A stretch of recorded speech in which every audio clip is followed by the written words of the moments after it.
I washed my hair yesterday, but now it's greasy and I might freak the out. So keep that in mind.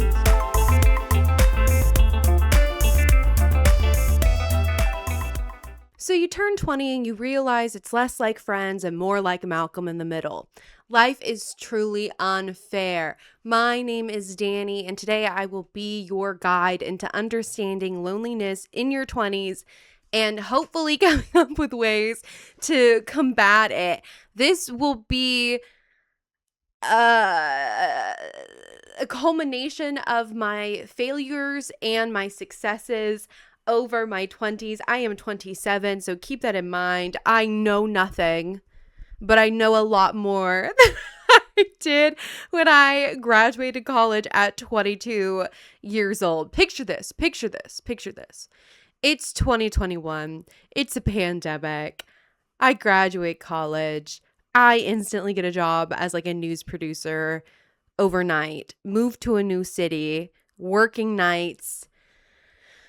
Alas, some so lonely. And who among us? So I have some theories as to why your 20s can be so lonely.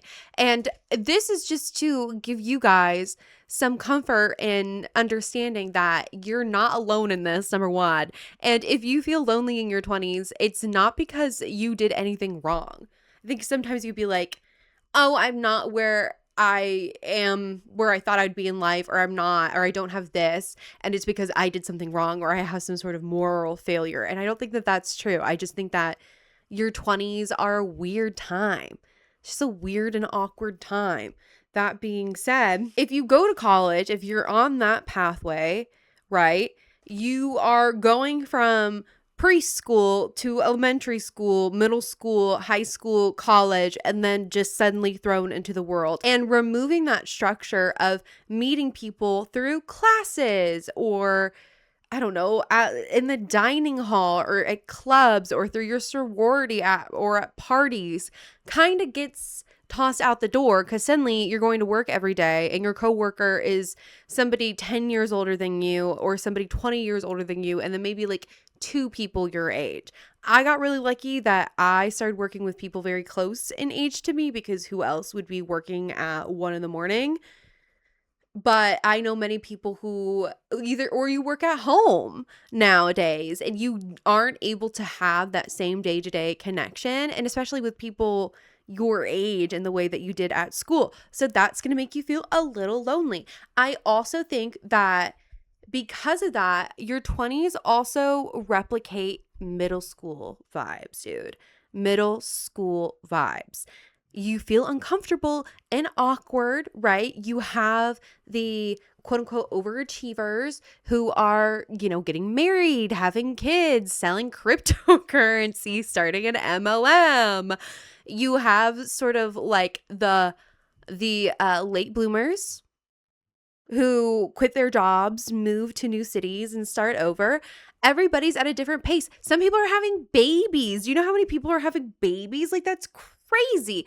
And you might look around and be like, oh my gosh, like I'm still at home. I'm still doing X, Y, and Z. While like this person, they married their college sweetheart and now they're expecting their first kid. It's not a race, but that can make you feel lonely, right? Like you're like, it's just middle school. It's middle school vibes. Remember when you were 13?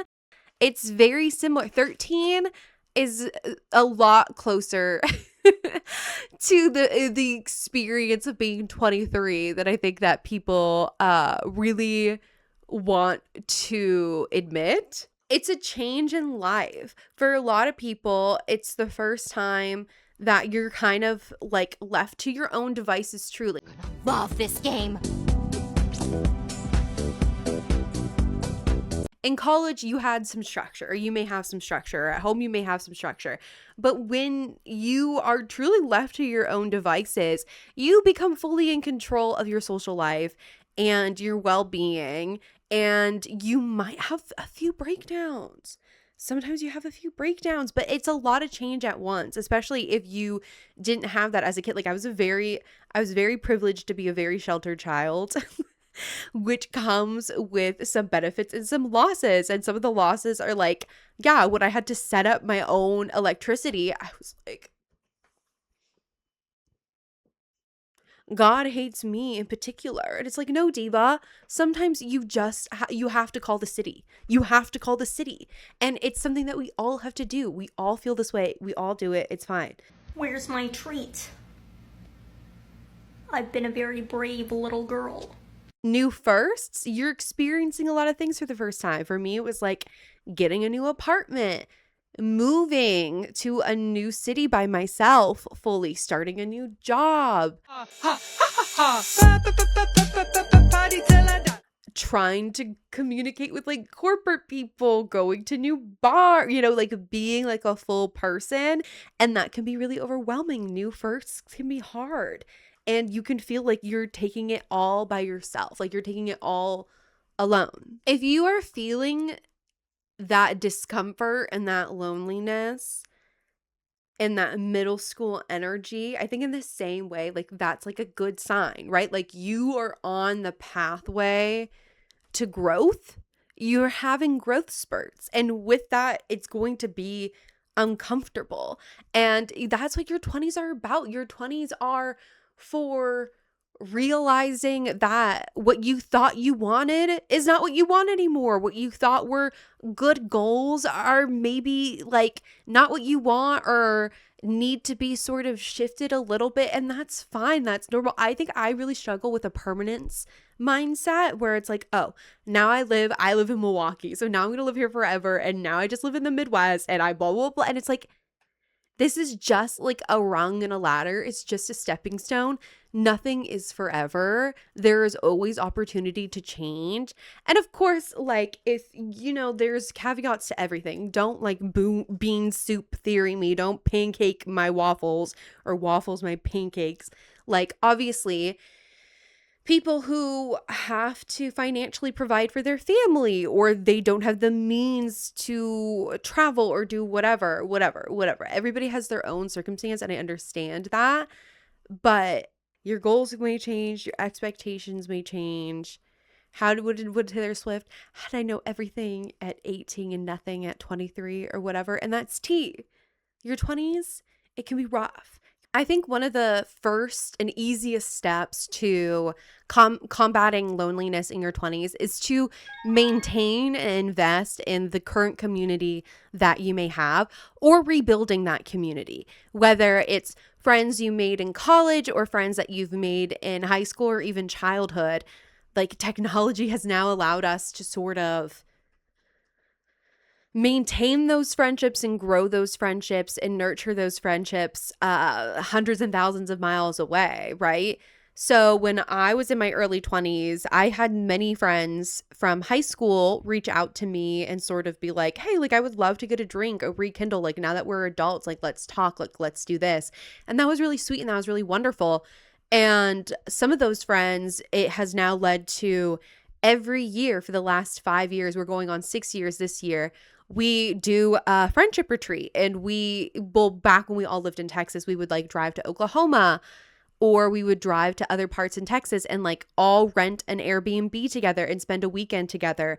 Every year was something to look forward to and to catch up and to be there for each other and check in and discuss how all in our individual cities and our individual jobs we were feeling lonely and combating that or fighting that. I'm like in combat mode here.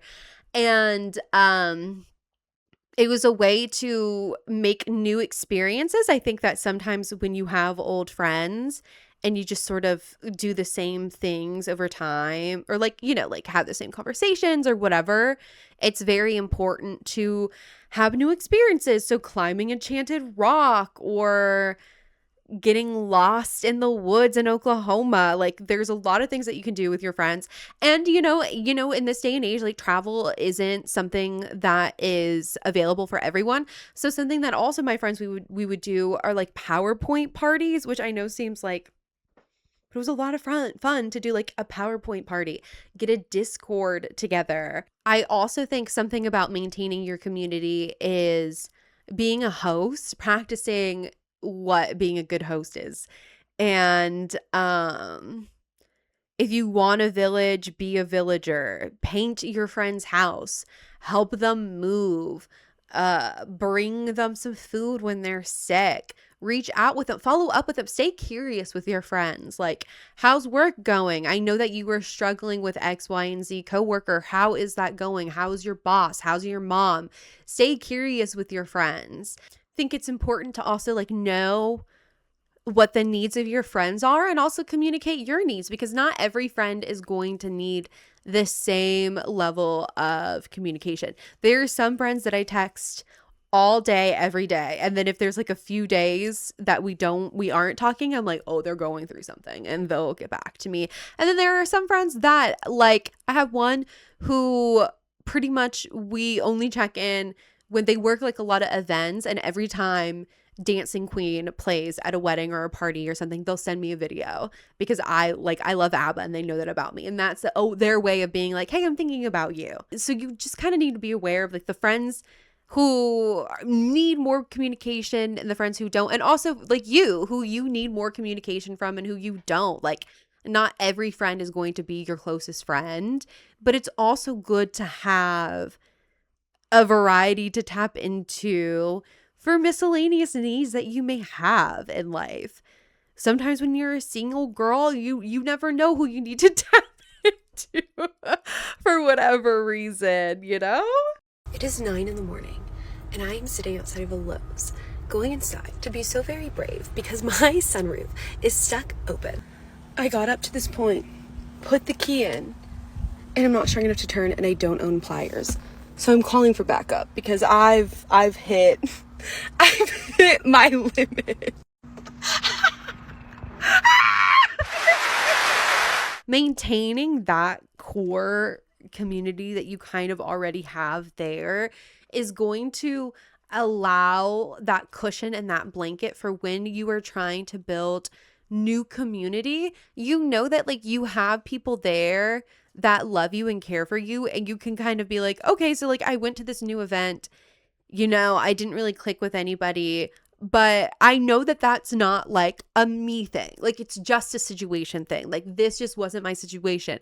But I know because I have this friend and I have that friend and I love this person and they love me, that it's not like I am capable of maintaining friends and having friends. It's a situation thing, if that makes sense. So, text and call your friends. Reach out to past friends where like maybe like it wasn't like a true falling out. Maybe you just like lost connection because you went to different schools or somebody moved away. That's totally like, it's innocuous. Send a text, you know, just little things that you can do to keep your cushion, even if you're miles away. Like I right now, and this is on me, I don't have any friends in Wisconsin, and that is like a big goal of mine. But everybody's burning question, of course, is how do I build new community? I'll let you know when I figure it out. No, but there are pretty much, I feel like, foolproof ways of making friends. I feel like I'm pretty good at making friends. Knock on, I don't know, arrest me, sue me. I think that I'm relatively sociable. So here are some tips and tricks. I feel like beginner level is like you're not comfortable with small talk, you don't like it, whatever, you find it awkward to start conversations. Practice, practice, practice, practice, practice, practice. Who do you practice with? Older people. I'm so for real. Like chatty cashiers, chatty people in the store. Like, I'm so like the people that you see that you know are like begging for a conversation, talk to them. Like the person standing next to you at the bus stop, make a quip towards them. Even if it's like a hee hee ha ha moment, the more that you like, oh, I gotta sneeze. Let's sneeze. Still. The more you practice small talk, the easier it's going to be with people who are actually like your age. And I understand that people don't really live, laugh, love small talk. I kind of love small talk personally. I think it's an important foundation building block, right? Somebody comes up to you, they're like, "Hi, how are you doing?" "Oh, I'm doing okay," whatever. "Oh, like, how do you think about this weather? Like, we've had a lot of sun recently." "Yeah, like it's been really sunny, but we really need the rain." "Oh, yeah, well, where I come from, like it rains a lot." "Oh, where do you come from?" Now we have a real conversation. "Oh, how was work today?" "Oh, my boss was really annoying." "Oh, really? Tell me more about that." Now we're best friends bitching about your boss. Small talk is important.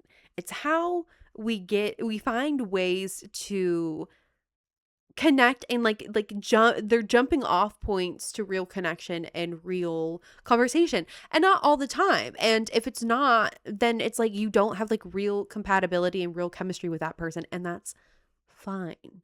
Okay. It's fine. Okay, what can we do to build community beyond practicing our small talk? So once we advance practicing our small talk and we're going out to locations, bars, coffee shops, um libraries, where else people go, I don't know. There's a place here that's like a garden center cafe situation. Now that we have our small talk skills, okay, you're standing in line to go to the bar, start talking to the girls behind you, get their Instagram. Okay. You may never contact them. I have many a girl's Instagram who I've never contacted. But guess what? I now have contacts in Chicago and in LA. Are they my closest friends in the world? No, but I do think some of them, if I were to shoot them a message like, "Hey, like I've moved to LA, like do you want to get coffee, or do you know a place where I can X, Y, and Z?" They would respond because like they're kind people, like people are generally kind, like I find, especially if they've come to this point to like give you their Instagram. And it's good practice. It's good practice to get people's contact and to network and to do those things. And it's steps to like building again, like building that community, blending groups, blending groups. Some people are really against it. Some people really love it. I kind of fall in between. But I think blending groups can be good. Like connect those people, and then they'll feel more comfortable to then like bring more people from their groups, and now you have new friends. Who? This is what we're trying to do. Build that community. It starts with you. Blend some groups. Don't be scared. Take chances. I know some people like Bumble BFF. I never did Bumble BFF. Okay. I once did an Austin girly like Facebook group and met up with strangers online, to each their own. I sort of did it more to just like prove that I can meet up with people. And that's like a lot. It's like half my existence. It's just like proving that I can do something and then never doing it again. But again, sometimes you do need to do that. You just need to like prove to yourself that you can go and you can maintain conversation. And I ended up going out with somebody for like 24 hours. It was insane. It was a choice. And then I never spoke to that person again. But yeah, lore. And now you have lore. Now you have lore. Give compliments. Sometimes it could go wrong. When I was in Boston, we were going to the airport and I was not fitted up. I was fitted up every day when we were in Boston. This particular day looked like trash. I gave this girl a compliment. Here's the deal. I'm at this coffee shop and this girl looks so cute. So I compliment her. "You look so cute." She's like, "Thank you." She looks me up and down. "I'm not fitted up. I'm going to the airport. I'm not fitted up." She gets up. "Your headband's really cute."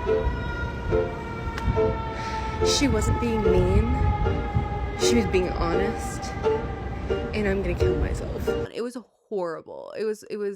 It was a travesty. It was baddie on baddie crime. You know what? Next time, my girl, don't say anything at all. But the thing is, you know what? I'm still going to compliment the next person. That one wasn't a win, but the next time it will be a win. It will be a win. And yeah, give compliments, be free with your love, spread joy, spread positivity, and like, not to be woo woo, but like it'll generally, I find, come back to you in that way. I'm not perfect at this. It doesn't land every single time. I've had many like small talks conversations where like I'm trying to be quippy or whatever and it does not land and it's so awkward and I go home and it's like, why did I do that? But then I'm going to get up and I'm going to go tomorrow and I'm going to do it again. And then that time maybe it will make me a friend. In fact, when I was working my first job, my only job, that's not true.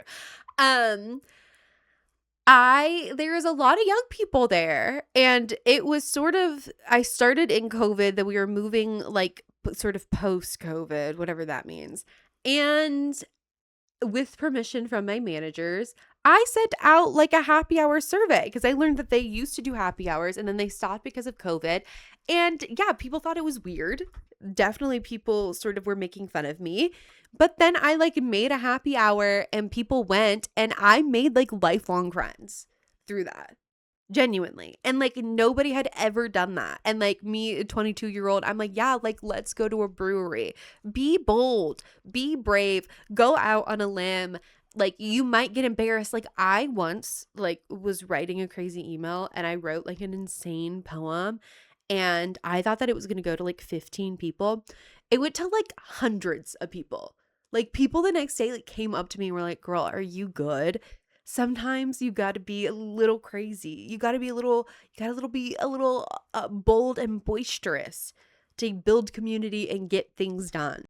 If you feeling a little doomsday, a little hopelessness, um, volunteering, I think is like a great way. Like people are, I can guarantee you, are already doing work in your community that you are passionate about or like at least near to your community. Whether like, okay, let's say like you're really into literacy. Is probably a program in the closest major city to you to like read to kids. If you are passionate about the unhoused, there's, I'm sure, ways to get involved.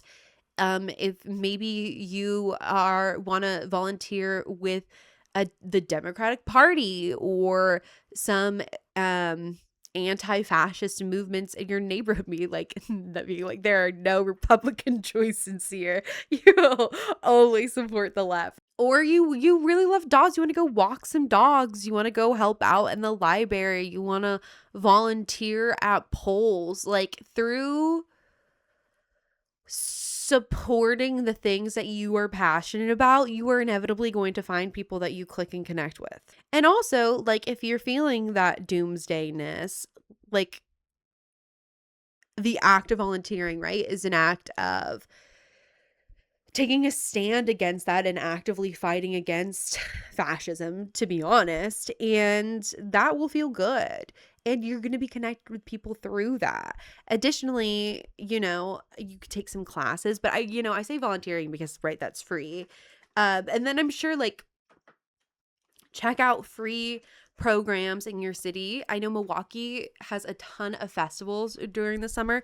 So really like it's user error that I'm not at like every festival and talking to people. Like that's just like the way to do it. Put on a cute little fit and go talk to some people. I also think it's important to note that not every single person you meet is going to be your soulmate. And that's tough for me sometimes because like I know what it is to have close and easy friendships and loving friendships, and like I want that all the time, but that's just not a reality for like every single person all the time. Not every single person is going to be your best friend, and that's okay. Not every person needs to be your best friend. I think like as somebody who has been single basically my whole entire life, I have found ways to like, not use people, but I guess like supplement my needs with people. Which sounds good. I'm like, I have a roster, but it's just like my 5 friends. But like, seriously, it's a way to like maintain your needs. And so not everybody's going to be your best friend. You meet somebody new. It's like, okay, like that's the person that I grab coffee with. And then like we kind of go through our checklist of new things and then we go our own way. Or this is the group of friends that I go watch movies with. We meet up, we get snacks, we go to the movie, we talk about it afterwards, and we're like, okay, see you the next one. This is the group that I go to the gym with. Like, not everybody has to be your soulmate.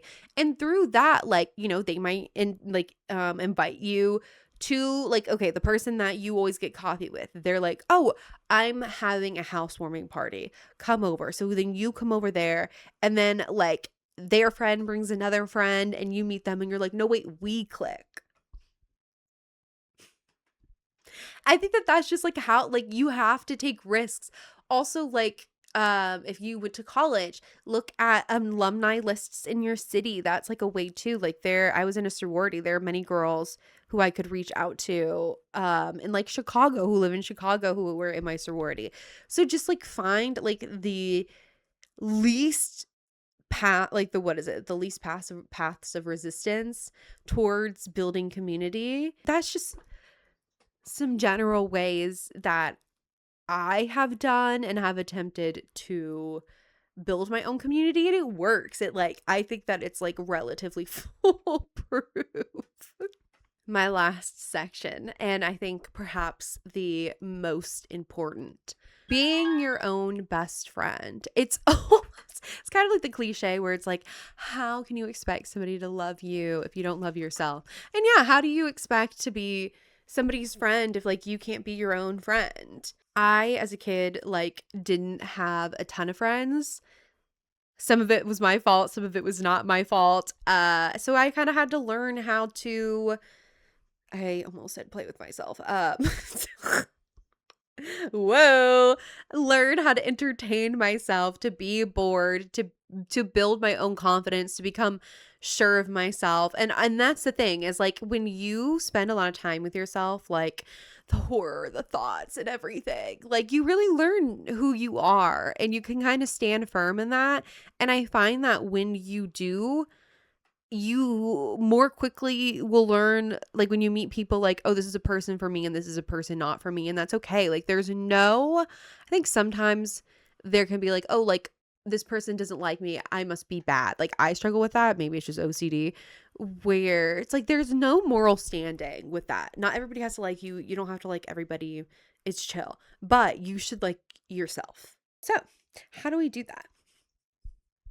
Set up fun things for yourself, whatever that means to you. Start your engines and welcome to part 3 of how I show self-love as a single lady in her 20s. This time I did my makeup so I could feel something deep on the inside. I got my favorite beverage. It was ice cold, straight from the freezer. It exploded on me. I decided to do my favorite activity, karaoke. This isn't even a joke. I fully recommend having a karaoke night by yourself. It is, or day. This is the middle of the day. It is free. It is healing. It is the best. Then I put on some of my favorite new music, Hayley Williams, new EPs, and I had a little solo dance party. Because you still gotta move your body and you still gotta feel good, even if you are single. For me, it's like I really love karaoke. So some nights I'm gonna pour some wine and I'm gonna play karaoke by myself because I can, and I'm an adult and I can do whatever I want, and that's fun. Or I have a whole garden. I have many a video, check them out, of like my whole garden that I did for me. Literally nobody, for me, because I love it and like that's fun and like that's something that I'm gonna do for myself. And like I want to go to Menards and I want to go to the garden center, and like that's fun, and that's like a friend date that I'm gonna take like with myself. I have a little tanning pool. I'm gonna chill in my tanning, not right now, it's like 70 degrees, but like chilling in my tanning pool, buying myself, you know. Okay, so finance wise, right? When I had real money, okay, you know, a massage. If you're a single person, you're not getting a lot of touch. I made a TikTok about this once. Sometimes I'm like, yeah, being single for my whole entire life has had no long-term impacts, no effects. I'm so self-sufficient. I love my own company. It's totally fine. It's totally slay. And then somebody will like accidentally touch me and I'll flinch. What the fuck? Human touch? What? We're touch deprived out there.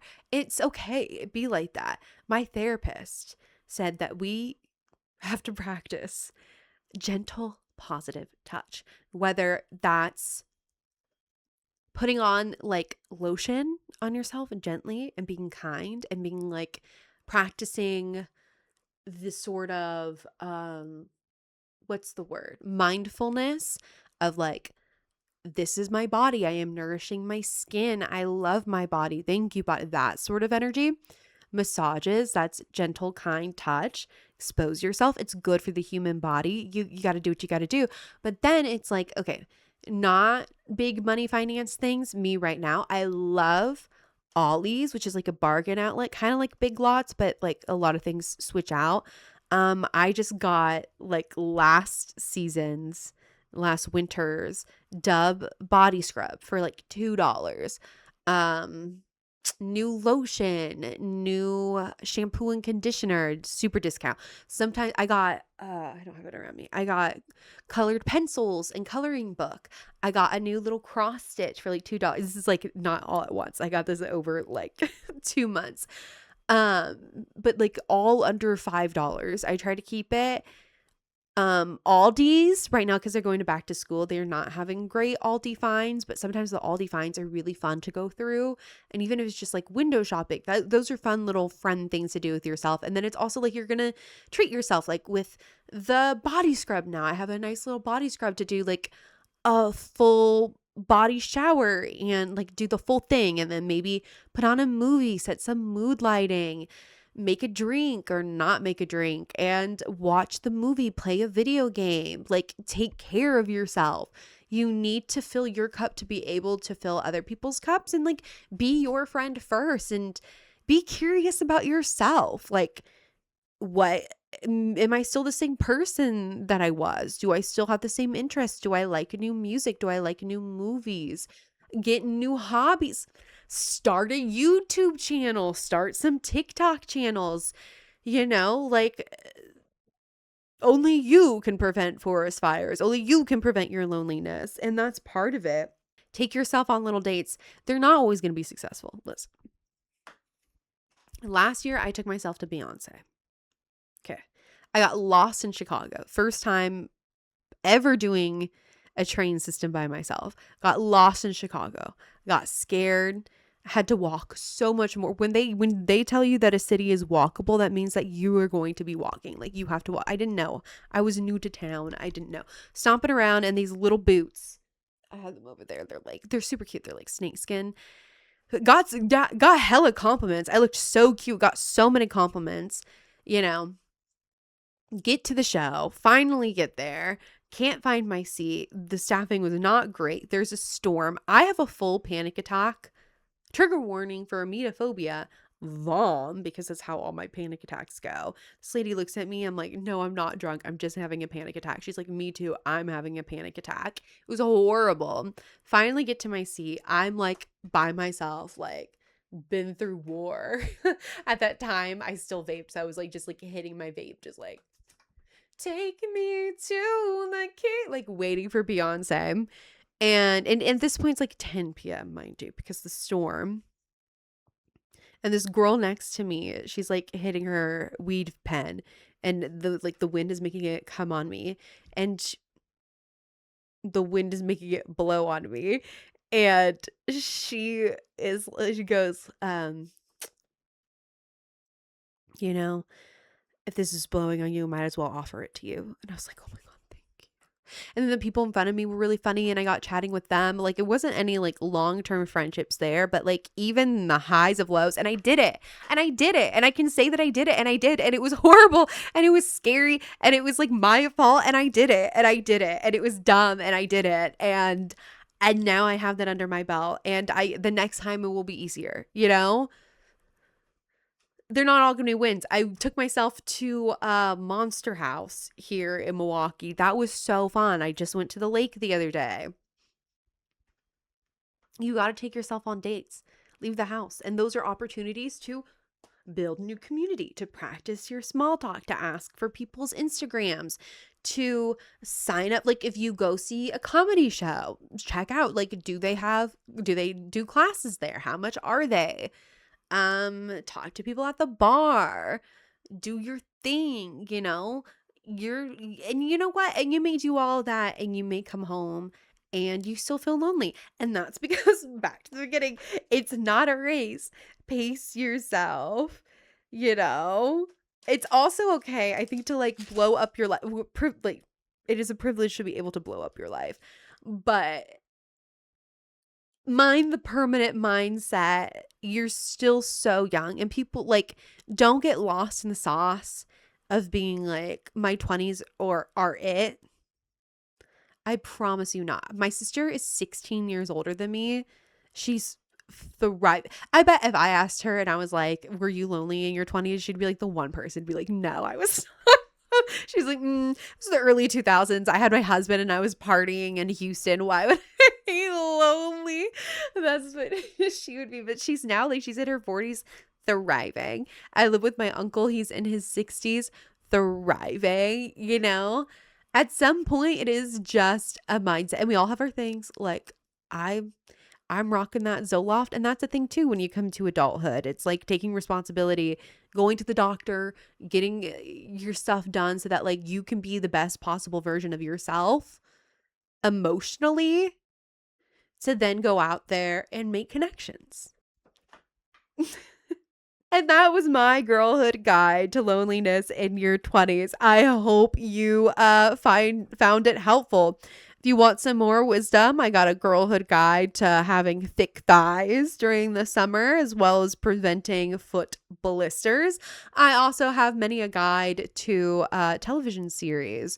So much more to come. Thank you guys for watching. I'll see you next time.